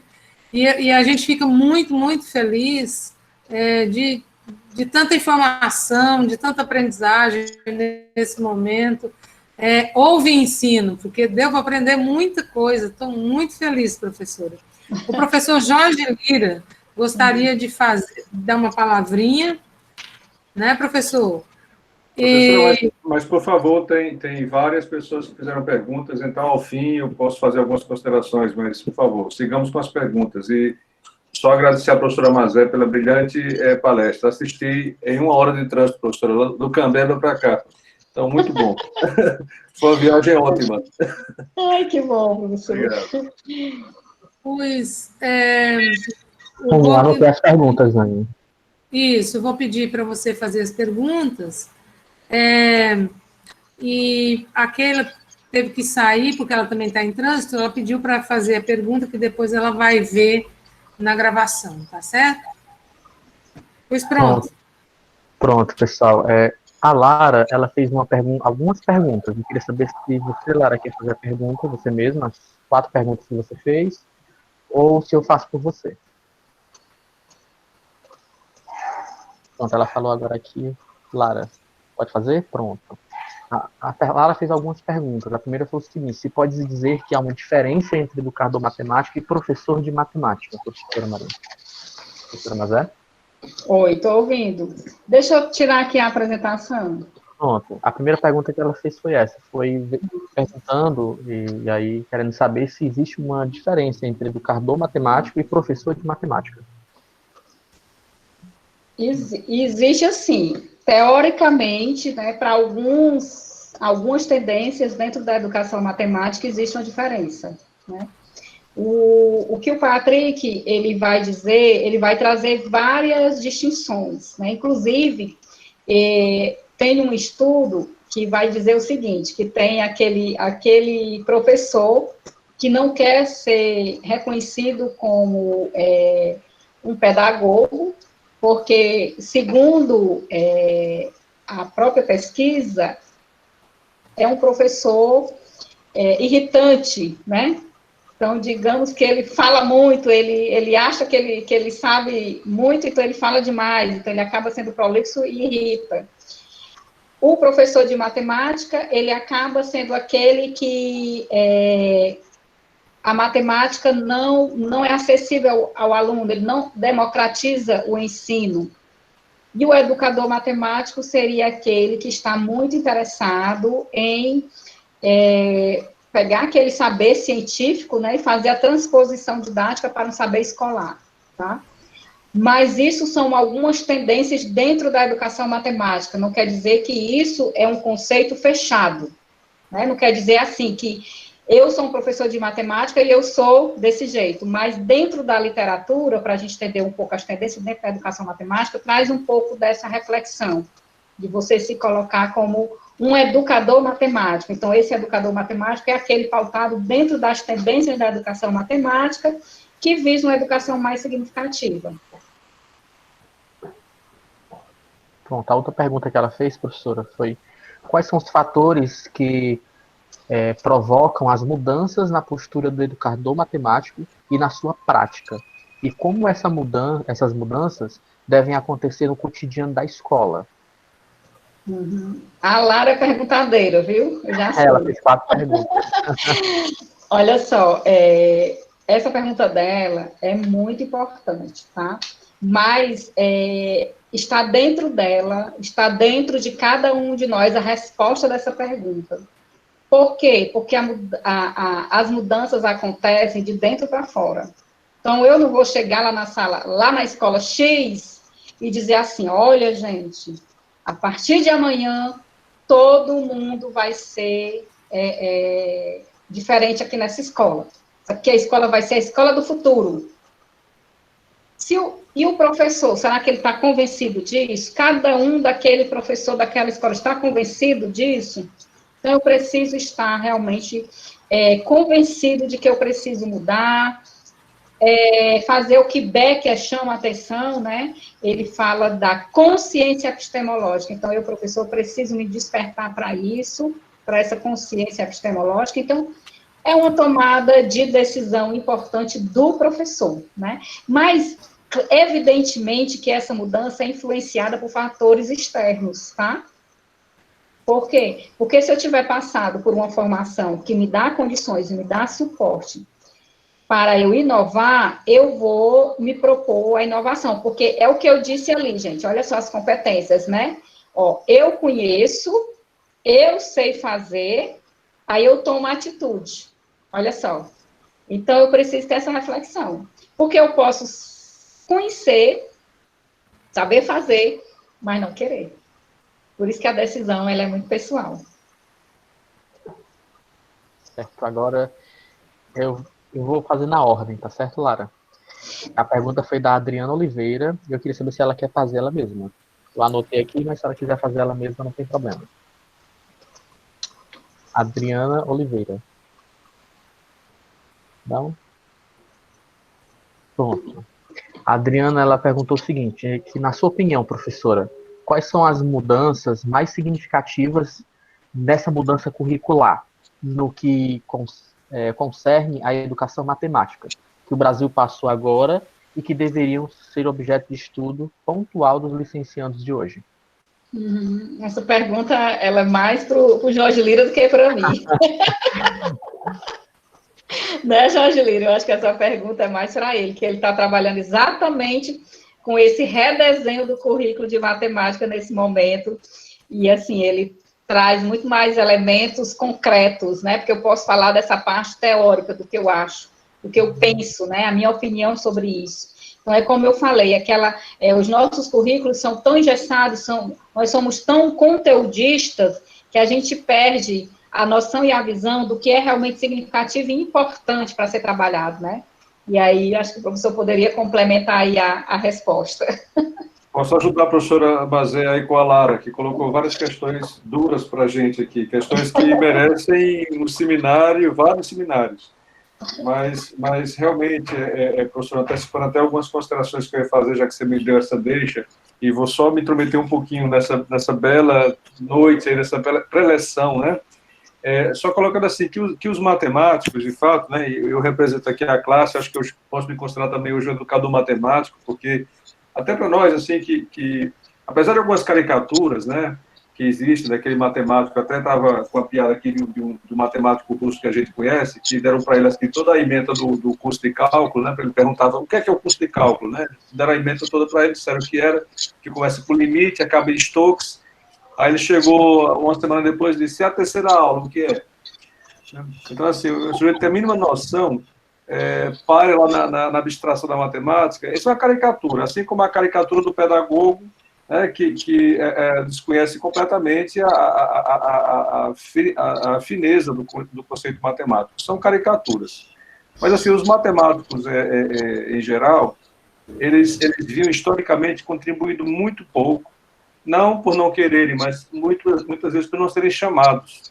Então, a gente olha para o livro-texto, que é realmente assim, um retrato deplorável do que a matemática é. Eu vou até mais a fundo na crítica da professora Mazé, desses livros enormes, esses calhamaços que a gente mal consegue vencer, o professor se apressa em percorrer aquilo, compromete o entendimento, compromete a aprendizagem, muitas vezes, no afã de atender ao tal do livro, que tem lá aqueles selos, de acordo com a BNCC, de acordo com o sei o que, tem de acordo com nada. Os matemáticos olham para aquilo, não reconhecem a matemática. A gente olha para o currículo e, mais uma vez, não reconhece o currículo, porque, como a professora também falou de forma muito acertada, o currículo é como se fosse um apanhado de temas, ou seja, um índice de um livro, ou um índice assim, de temas que são inevitáveis, que têm que ser percorridos todos eles numa sofreguidão. Então, o que a gente está trazendo muito para o debate, professora, mas, e aí tentando responder a Lara, a resposta é complexa, mas vou tentar encurtar, o que a gente está trazendo para o debate é a percepção dos matemáticos, dos cientistas, a perspectiva cidadã do uso da matemática, ou seja,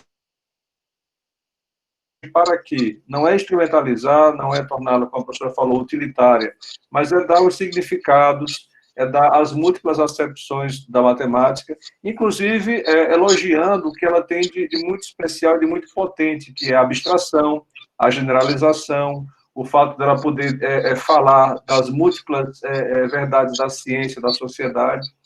Então, a proposta curricular que está sendo trabalhada é uma proposta, inclusive, vai ter que levanta um desafio para as universidades, porque, professor Mazé e eu sabemos que toda uma acomodação tem que ser vencida, as formações iniciais não respondem ainda ao que vocês realmente precisam no dia a dia, um dia a dia ainda mais complexo como a gente tem agora.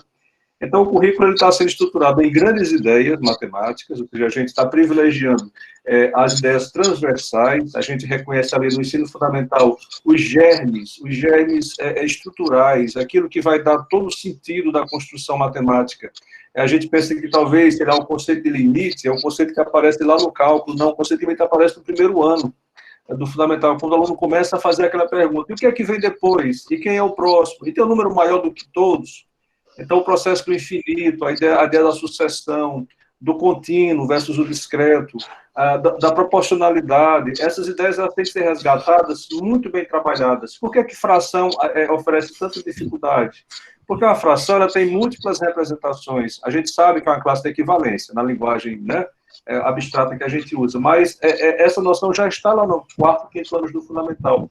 Então, basicamente, nosso esforço curricular, se fosse para colocar assim, a poucas sentenças, retomar as grandes ideias. E como a professora Mazé também fala, no lugar da gente ficar com o supérfluo, com aquilo que já é assim, acessório, centrar-se no essencial. Não quer dizer que a gente não possa aprofundar, que a gente possa ver, sei lá, frações contínuas, ver toda essa beleza que a matemática oferece, mas garantir que as bases essenciais estão postas, estão bem entendidas e estão bem significadas, ou seja, o aluno vai reconhecer aquele conceito em suas múltiplas acepções, em suas múltiplas interpretações. E esse esforço ele começa lá no Fundamental 1, vai perpassando no Fundamental 2 e chega no médio. E a gente vai vendo que as competências e habilidades, elas são consequências de um movimento espiralado.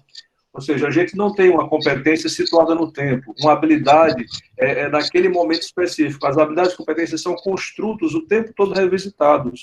E elas vão ganhando significado e força e consolidação com os conteúdos. Não há como dissociar objetos de conhecimento, competências e habilidades. O que a gente tem colocado muito no currículo, essa ligação íntima entre os objetivos de aprendizagem, os objetos de conhecimento, as competências e habilidades que são o alvo desse processo, e o aspecto metodológico, que é que eu já encerro, professora Mazé, professora Annelise, só para dizer que, além de toda essa, digamos assim, essa relação desses componentes, nós temos o aspecto metodológico, o como fazer, o como enfocar, não de forma impositiva, mas de forma a chamar a atenção para o professor, que vai ler aquele documento curricular, e que, por favor, não recaia nos vícios, como a professora falou, essa coisa de pedir emprestado, vamos justificar esse algoritmo, de repente o aluno traz um algoritmo que eu jamais pensei, então vamos ter também a abertura para a leitura das possibilidades criativas, né? Então, esse como fazer é um aspecto também desse documento curricular. A metodologia é indissociável do conteúdo, eu acho que é isso que talvez a professora Mazé ressalte várias vezes aqui. Currículo não é tábua de conteúdos. Currículo é um organismo vivo que tem que chegar no chão da sala, seja ela virtual ou física, tem que chegar no chão da sala com significado, né?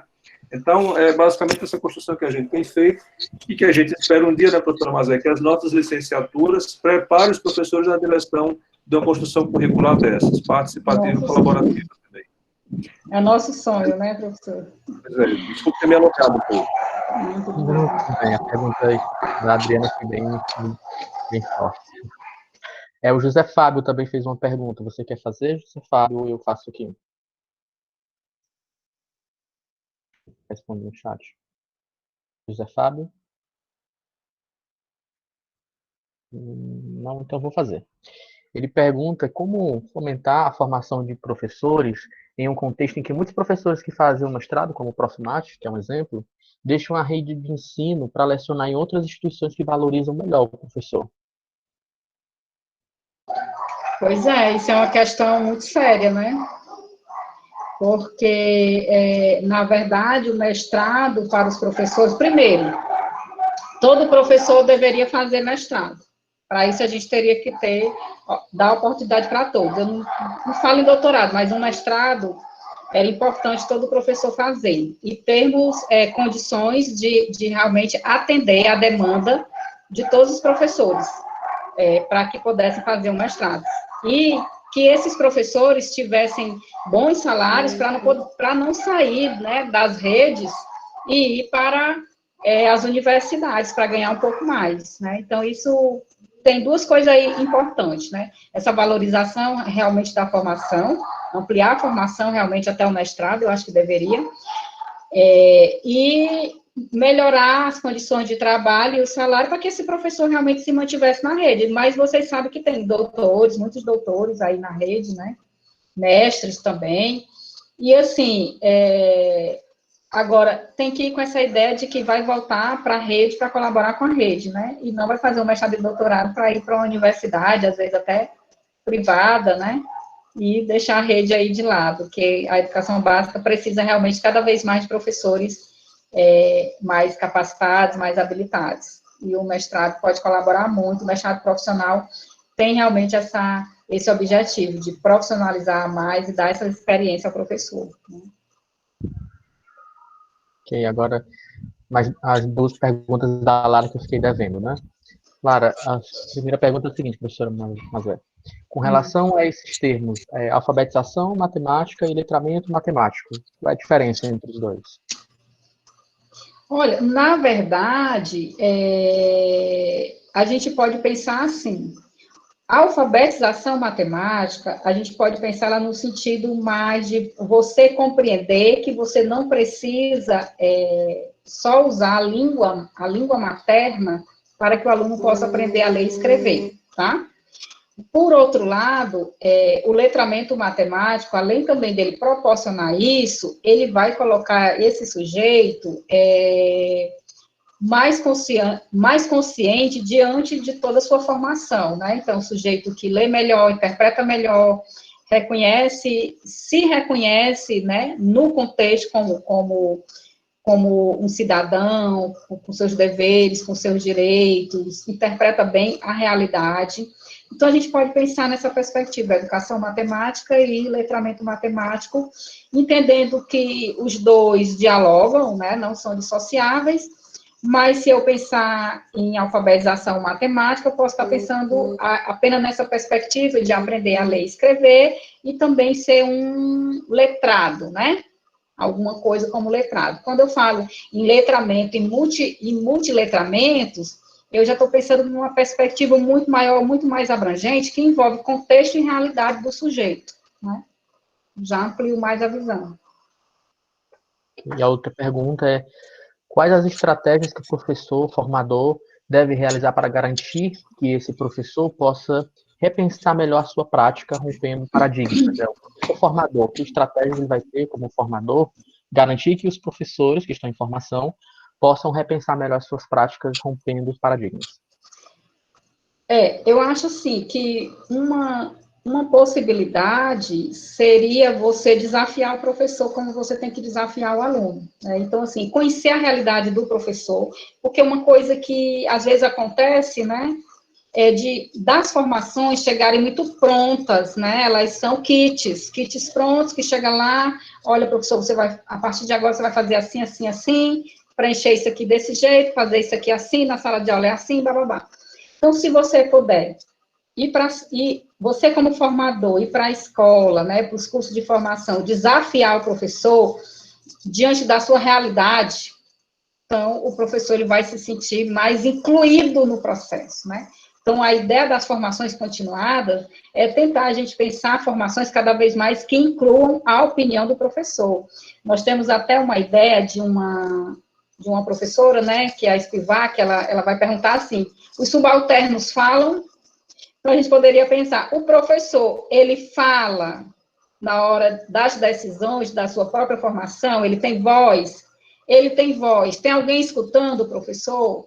Então, a gente precisa ouvir muito o professor para poder atender a realidade e as necessidades. É por isso que o currículo, ele não pode ser pensado lá fora, ele tem que ser pensado aqui, ó, professor e aluno, pensando o currículo, né? Professor Jorge, aí o foco, né, professor, que a gente fazendo esse trabalho diretamente com os professores. Né? Pois é isso que o Jorge está fazendo aqui, isso é inovador. O Jorge é um educador insubordinado criativo. Isso ele contando para os matemáticos amigos dele, eles devem ficar horrorizados. Tu tá doido, Jorge? Tu perdeu a noção da matemática? Tem mais malucos lá, professora. Tem mais. Ai, que bom. Fico feliz de ouvir isso, viu? Esse trabalho aqui é super importante. Até a Juliana disse assim, Neto, você vai professora, a senhora pode participar do nosso grupo? Juliana, eu teria o maior prazer, mas nesse momento está muito difícil para mim. Mas quando quiser me ouvir, me convida que eu venho. Não, professora, a pergunta dela era para saber como ela poderia participar do seu grupo. Entendi, Juliana. Todo final de ano, a gente abre um edital. A gente abre um edital, Juliana. É porque eu li meio atravessado, assim, meio rápido o seu comentário. Todo final de ano, a gente abre um edital para selecionar novos componentes para o grupo. Você fica de olho nas nossas redes, no Instagram, Facebook e YouTube, e aí você pode ver e participar. Qualquer um de vocês pode se candidatar lá. Legal. Professor João Neto, você vai fazer a pergunta? Não, pode fazer, viu? O professor João Neto perguntou o seguinte, que o perfil atual desejado para o nosso aluno combina com as metodologias convencionais? Não, né? A resposta é não, João Neto. A gente precisa realmente inovar nas nossas práticas. Hoje, o aluno, ele precisa ser um aluno, nós precisamos de metodologias engajadoras, nós precisamos de metodologias onde o aluno, ele participe, né? Ele seja um coautor da aula, a gente não pode ter aquela ideia de que vai passar 2, 3 horas falando e o aluno nos escutando, não. Nós precisamos engajar o aluno. Então, se a gente não pensar em metodologias engajadoras, em metodologias que envolvam o aluno, em metodologias mão na massa, onde o aluno ele é um co-participante, ele é um coautor, ele tem autonomia, ele fala, ele participa, ele coloca, as atividades são a partir de situações, problemas, né? Eu tenho sempre que estar desafiando o meu aluno, envolver o aluno na aula. Então, é só nesse sentido que nós vamos dar conta do sujeito do século XXI. Porque eu vi um videozinho recentemente, né, de um professor que estava aqui com seu slide, dando uma belíssima aula, né, sobre, acho que era até anatomia, os slides muito bonitos, e o aluno fez um vídeo, né, que ele estava ligado aqui na câmera e do outro lado ele estava jogando. Ele disse assim, olha, o professor está só falando aí, enquanto isso eu vou jogar. Então, a gente precisa engajar os alunos realmente nas nossas aulas. Né? E aí, não poderia deixar de falar um pouquinho que o nosso grupo também trabalha com essa vertente, professora, mas aí todas as pessoas que fazem parte do grupo podem fazer uma palestra, montar uma estrutura, nos apresentar e a gente marca uma data e você apresenta. É ótimo, você pode apresentar aquilo que você queira, uma temática, algo. Nós organizamos, é claro, um cronograma, porque a gente não queria que ficassem sem as nossas apresentações, as nossas palestras, mas estamos totalmente abertos para todos do grupo apresentarem também. Então, nós acreditamos muito nessa parte ativa, tanto do aluno, como agora dos nossos colegas profissionais, professores, que fazem parte do grupo GPMAT. Perfeito. E a Keila, você vai fazer a pergunta, né, Liz? Da Keila eu faço? Ela teve que sair? Faço? Tá bom. A Keila perguntou o seguinte, como a educação matemática tem usado as contribuições da neurociência e da plasticidade cerebral na promoção do ensino, aprendizagem e na formação do professor? Agora, isso daí é uma pergunta, assim, muito mais específica, né? Porque a gente vê que isso daí é uma das tendências, não está relacionado, assim, com nem todo mundo que é da área da educação matemática tem estudos aprofundados sobre a neurociência, está trabalhando isso para entender os processos de ensino e de aprendizagem, as sinapses dos sujeitos. Mas a gente tem essa possibilidade, né? É uma coisa que é interessante para ser trabalhado, mas ainda é algo que precisa ser bem disseminado e mais socializado.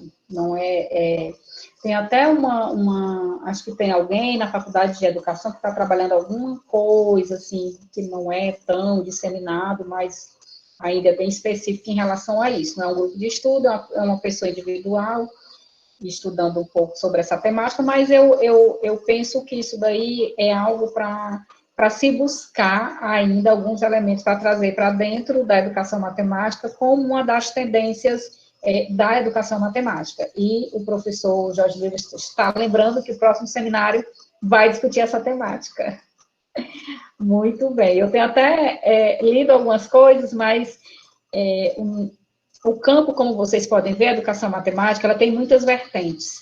Então, assim, a gente não se limita a uma, tem muitas tendências. Tem tendências que são muito analógicas, tem tendências que são, né, mais pelo lado do digital, e da comunicação e da informação, da neurociência. Então, assim, algo muito abrangente, inclusive muitas outras teorias que eu não falei aqui, que trabalham com a educação matemática, muitas outras metodologias também.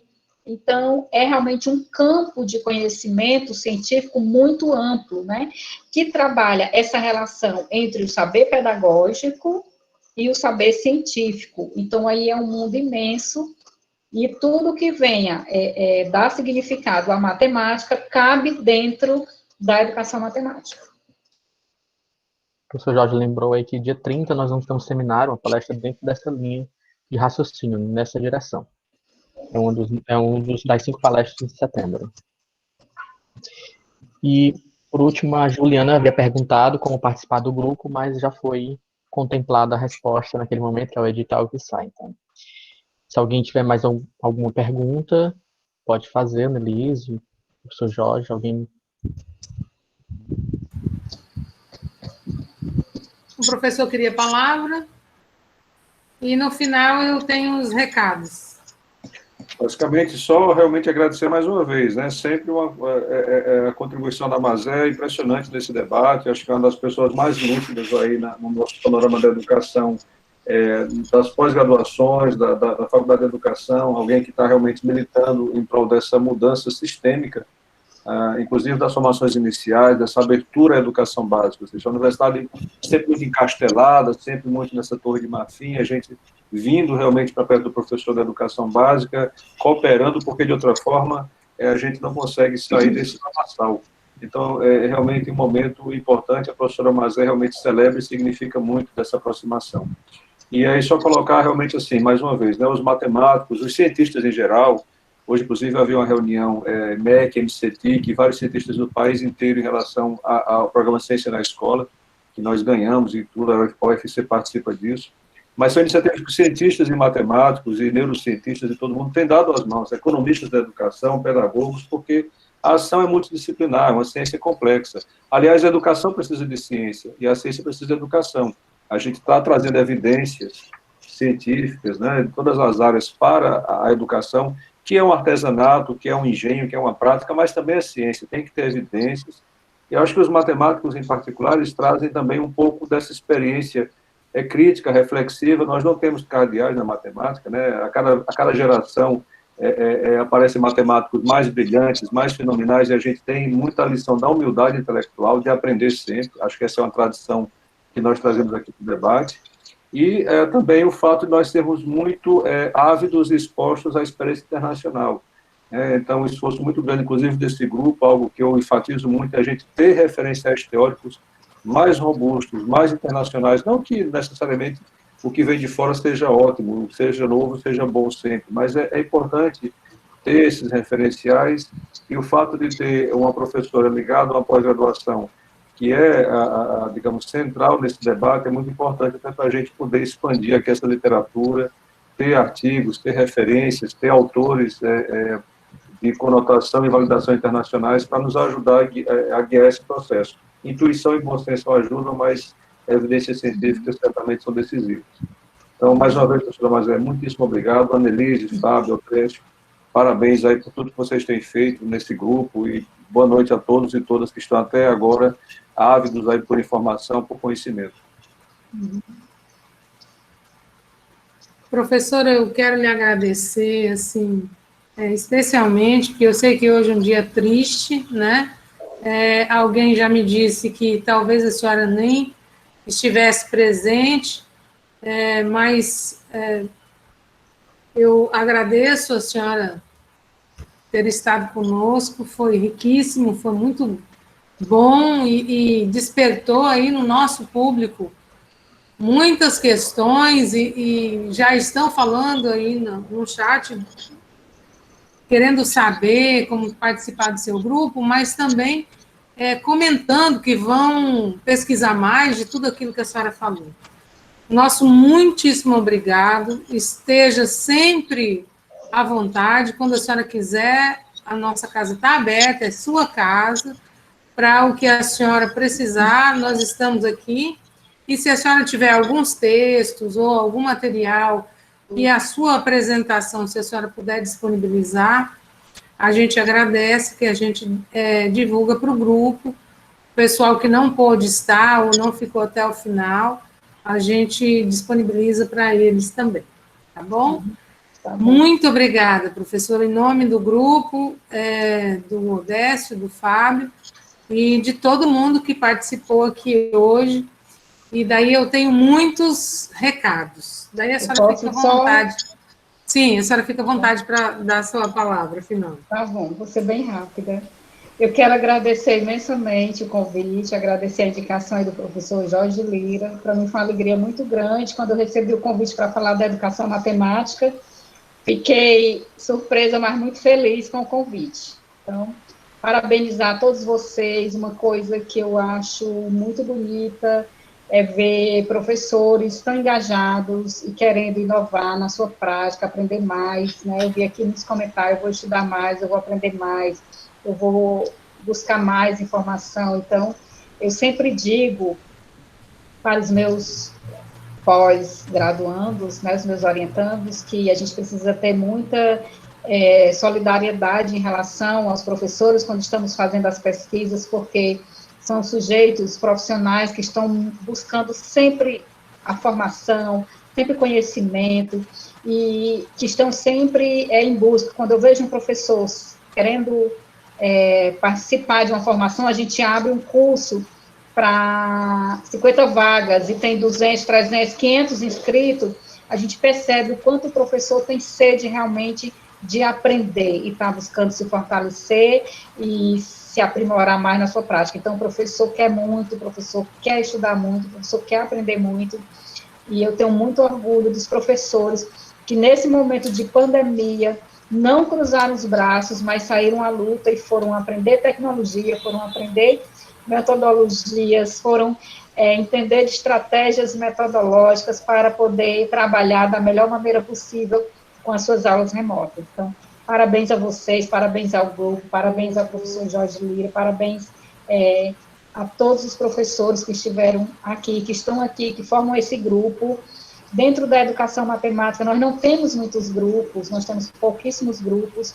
Em 2014, nós fizemos um evento para unir grupos, e nós conseguimos juntar 3, então agora eu vejo que a gente tem muito mais, está se ampliando isso. Então, parabéns, professor Jorge, por essa iniciativa de formar esse grupo com os professores. É uma coisa muito rica, é um prazer muito grande ter estado aqui nessa noite com vocês. Então, eu saio daqui com muito mais aprendizado do que vocês. Muito obrigada mesmo, e dizer para vocês que a educação matemática no Ceará, ela pode se fortalecer, e vocês aqui têm um papel importante para fortalecer essa área.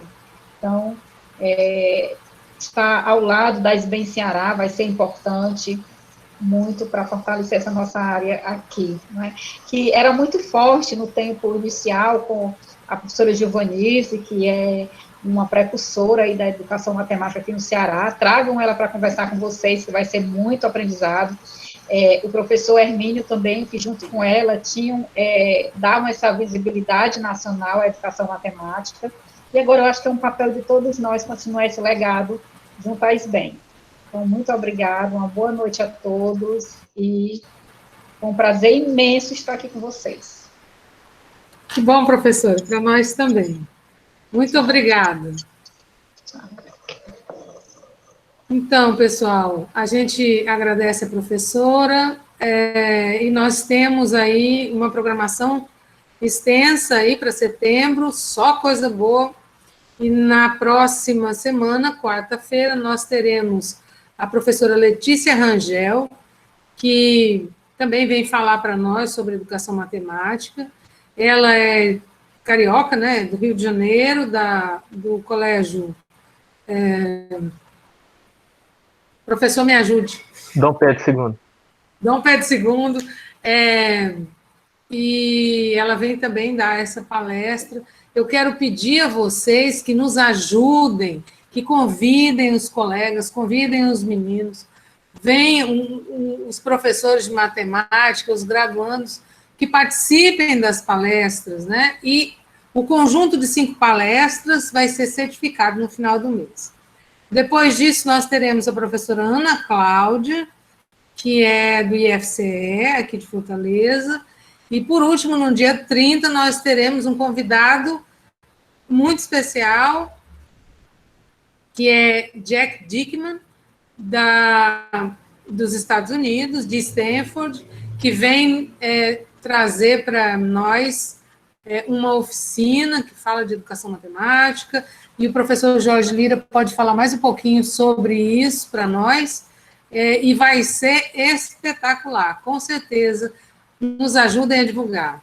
Professor, pode me ajudar aí? Ajuda, Denise. Olha, a gente tem feito um esforço, e aí, assim, eu tenho tentado colaborar nesse esforço, de alguma forma, mas o esforço do grupo aqui de trazer o suprassumo, né, da educação matemática, pessoas que representam as várias vertentes, já teve aqui, fala sobre Olimpíadas, todos os aspectos da educação, que, como já dissemos aqui, é um ambiente complexo, é um tema complexo, e estamos fazendo um esforço realmente grande de contactar as pessoas. Veja só, um pesquisador de Stanford é o sujeito que simplesmente gerencia uma das plataformas mais bem-sucedidas de educação matemática, que é a eQubit. Ele fala português, um português bem engraçado, assim, com as palavrinhas em espanhol pelo meio, um portunholzinho, mas é compreensível, é um sujeito super acessível, tranquilo. Se você encontra num café assim, não imagina que ele é um professor titular da Universidade de Stanford, e está ligado também ao Instituto Siddhartha, que tem aqui no Ceará já um grupo de professores bem atuantes, representantes com a pauta das mentalidades matemáticas, né? O professor Gleilson está aqui, o professor Annelise, a professora Keila, o professor Márcio, acho que outros que eu certamente devo ter esquecido, mas já é um grupo consistente. Ele veio falar sobre toda essa pauta da psicologia cognitiva, neurociências, em remover aquelas crenças, aqueles valores arraigados, negativos, né, sobre matemática, e colocar perspectivas mais abertas e criativas e dinâmicas de aprendizagem matemática, baseada em evidências, pessoal, não em palpites. E vem a professora Maitê Salinas, que atua com ele no Siddhartha. A gente está estruturando formações que, inclusive, estejam ligadas ao MySpy, que é um projeto nosso aí de colaboração com esse instituto. Mas, claro, as professoras que já foram mencionadas também são pessoas extremamente capacitadas, escolhidas a dedo, não é, professora Annelise, Fábio, para nos brindar aqui com conferências como a de hoje. A gente está sempre preocupado em não ficar deslumbrado com o internacional apenas, porque nós temos também valores locais aqui de altíssimo nível, e esse diálogo aqui que importa. O público no básico, o público no superior, a pós-graduação com o ensino fundamental, o internacional com o nacional, porque tudo é matemática e estamos todos juntos nessa luta. Com certeza, professor. E a gente está muito feliz em poder trazer isso para vocês. Eu quero falar também que muitos colegas têm trazido sugestões de alguns nomes para a gente chamar.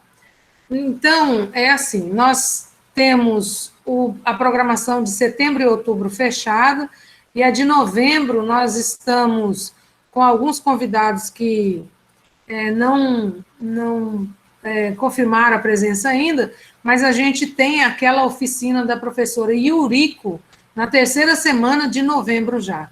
Então, o nosso ano está acabando e nós estamos com muitos palestrantes já agendados.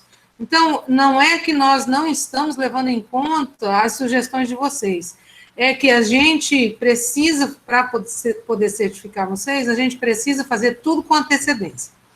E para fazer com antecedência, a gente já foi convidando para os próximos meses. Então, as sugestões de vocês terão que ficar para dezembro ou janeiro, né? Então, eu peço desculpas e, ao mesmo tempo, digo que tem uma programação formidável vindo por aí e que vocês nos ajudem a fortalecer o grupo e divulguem toda a nossa programação, tá certo? O nosso Instagram isso, professora Ana Cláudia, do IFCE, também, depois da professora Letícia, vai ser no dia 23. Então, eu quero agradecer a presença de todos, agradecer ao professor Jorge a presença, e agradecer a todos vocês de terem ficado até esse horário, tá?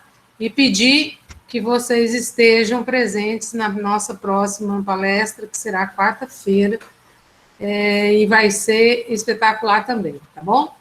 Professora, muito obrigada. Vamos estabelecer uma meta aí de 200 pessoas na próxima. Sim, Cada um traga um convidado. É verdade. Na semana passada foi 150.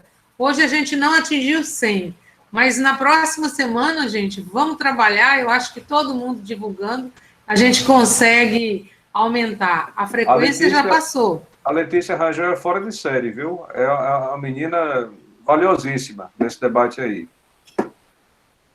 Então, Ana Carla, a frequência está certo. Faça aí, Fábio, coloca a frequência de novo, por favor. Coloco sim, repito sim, tá bom? Tranquilo. Tá? Tudo bem. Gente, muito obrigada, professor, muito obrigada.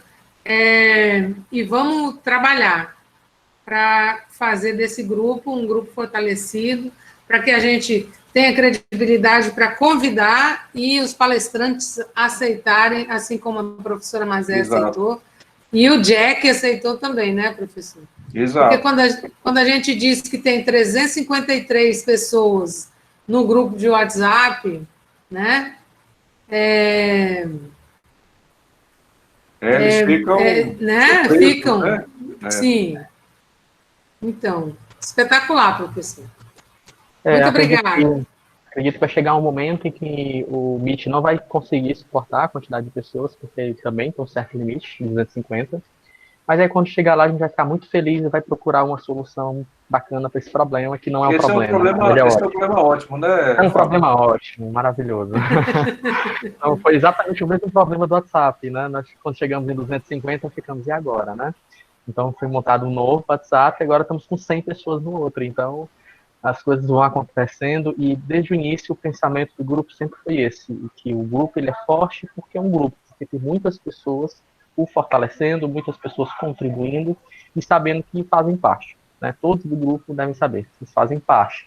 Cada um na sua peculiaridade, cada um na sua individualização, assim como nós, como profissionais, como professores de educação básica, também, em algum momento, vamos trabalhar com a individualidade do nosso aluno. O grupo ele também pensa assim.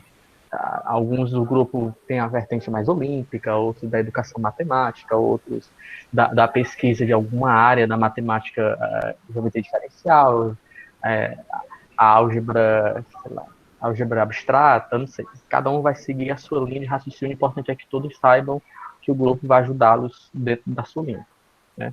Então, muito obrigado a todos, obrigado, professor, Annelise, todos que estiveram presentes. E próxima semana tem muito mais. Com certeza. Muito obrigada, Deus os abençoe. Boa noite. Igualmente, professor. Fabinho, acho que pode parar de gravar.